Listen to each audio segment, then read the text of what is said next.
Okay, so this is 11:11 part 2.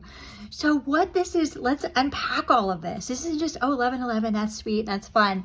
This is God is calling you to a meeting, to talk to you, a face-to-face intimate meeting, to discuss all of what he's wanting to do in your life, to get you to that land that drinks rain from heaven. Because also 11:11 in John 11:11, I think I have John 11:11 right, is that is where Lazarus, John 11:11, where Lazarus, what Jesus raised Lazarus from the dead. So that is saying that something in you seems dead. Something is that, that maybe in your life just never coming back or whatever, that God wants to raise up and speak to and give life to.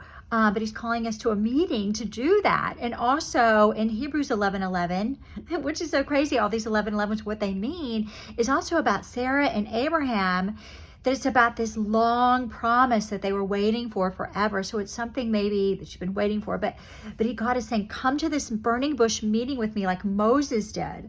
And I'm inspiring people to do like a 40-day listening fast, because Moses was doing his 8-to-5 job. He thought, oh, that's his whole life.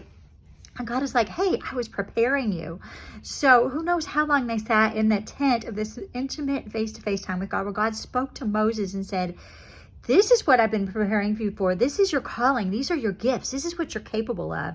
And then he spoke to his identity, and he said, because Moses was insecure because he was abandoned down the river. So he had all these insecurities, and God spoke to his insecurity. So this meeting is beautiful meeting that I feel like that God is saying, when you keep saying 11:11, come talk to, I have something I want to tell you, but I need you to set busyness aside. So like take 40 days of just like, instead of just praying in the morning, at night, being intentional, carrying a journal around where it's like on your brain and you're talking and listening, and you just keep constantly, don't let the busyness or distractions. I know we all have to work, but this will change your life. You'll have so many encounters with God of the presence. I did this. I called my wedding off a week before I was going to get married. I did mine more than, it was going to be a month. It turned into actually 6 months of 11 pray, of spending time with missionaries. I rented a house and packed up everything, moved out of the city that I lived in, and just listened and took classes. And I just learned the language of God. I had prayed my whole life,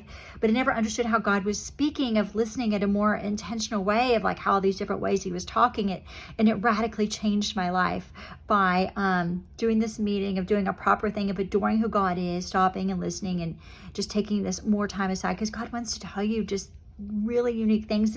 He wants to go into the rooms in your heart and turn on light switches that you're not even aware of. So anyway, this is part 2. I'm going to talk about part 3. Have a great day.